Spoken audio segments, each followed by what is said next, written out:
A lot of founders believe they lose great people because they can't pay what the bigger companies pay. And sometimes that's true. Most of the time it's not. Most of the time, the real issue is culture. Not culture in the soft, poster on the wall sense. I'm talking about leadership culture, clarity, ownership, trust, standards, speed, accountability. Because weak culture doesn't just cost you people. It costs you the people you need the most. That's the talent tax. And if you want to scale a business, this tax is one of the most expensive hidden costs you're ever going to carry. Here's what many leaders miss. In a smaller company, talent is multiplicative. One exceptional leader doesn't just fill a role. They raise the standard. They increase clarity. They improve decision-making and stabilize execution. They create lift across the team. That means one wrong hire hurts, but one missing great hire hurts even more. One strong person leaving at the wrong time can set a company back in ways most founders don't ever fully measure. Because when key people leave smaller companies, you don't just lose output. You lose momentum, you lose judgment, you lose influence, and you lose part of your company's memory. And that's why it's not just a recruiting issue, it's a leadership issue. The default excuse is usually money. You just can't compete with larger companies. That explanation is convenient, but it keeps the founder from facing the harder truth. Yeah, compensation matters. If you want exceptional people, you need to be willing to invest in exceptional people. But great people don't choose compensation alone. They choose environments where they believe they can win. They choose places where the vision is real, the standards are real, the ownership is real, the trust is real, and where their contributions actually matter. Strong people want challenge. They want meaning. They want responsibility, but they also want structural integrity. And if they walk into your company and there's founder dependence, fuzzy accountability, slow decisions, mixed signals, and unclear standards, they feel that fast. The strongest people always do. Now, I learned that firsthand. In my first company, we were in the early phase of some serious growth, and technology had become one of the biggest constraints to scale. And up until that time, we had leaned on an outside contractor.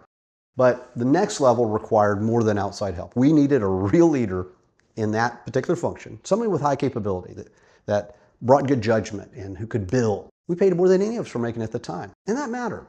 But money wasn't the real unlock. The real unlock we gave him is what strong leaders actually need to perform at a high level. Trust, autonomy, ownership, not in the business, in his role. The ability to lead without being micromanaged. That decision became one of the highest leverage operational decisions we ever made. It helped support our growth from $500,000 a year to over $10 million in about 3 years. Now notice the lesson. The return didn't come from compensation alone. The return came from pairing investment with a culture strong enough to let that investment multiply. That's what many founders miss. Founders say they want A players, then they build a culture that weakens them. A strong hire comes in, then they hit the real environment. Unclear decision rights, founder bottlenecks, political behavior, weak follow-through, vague standards, too much emotional management, and not enough accountability. And now, instead of multiplying value, that leader starts absorbing drag. That's what weak culture does. It takes someone who should be creating lift and forces them into compensation mode. They start carrying what the culture should already hold. They carry clarity, standards, they carry discipline, they carry structure. And that works for a little while. Then one of two things happens. They either underperform relative to their capability or they leave. And when they leave, everybody says it's about money. And yeah, sometimes it is. A lot of the time, it isn't. A lot of the time, your culture just isn't a place strong people can stay strong.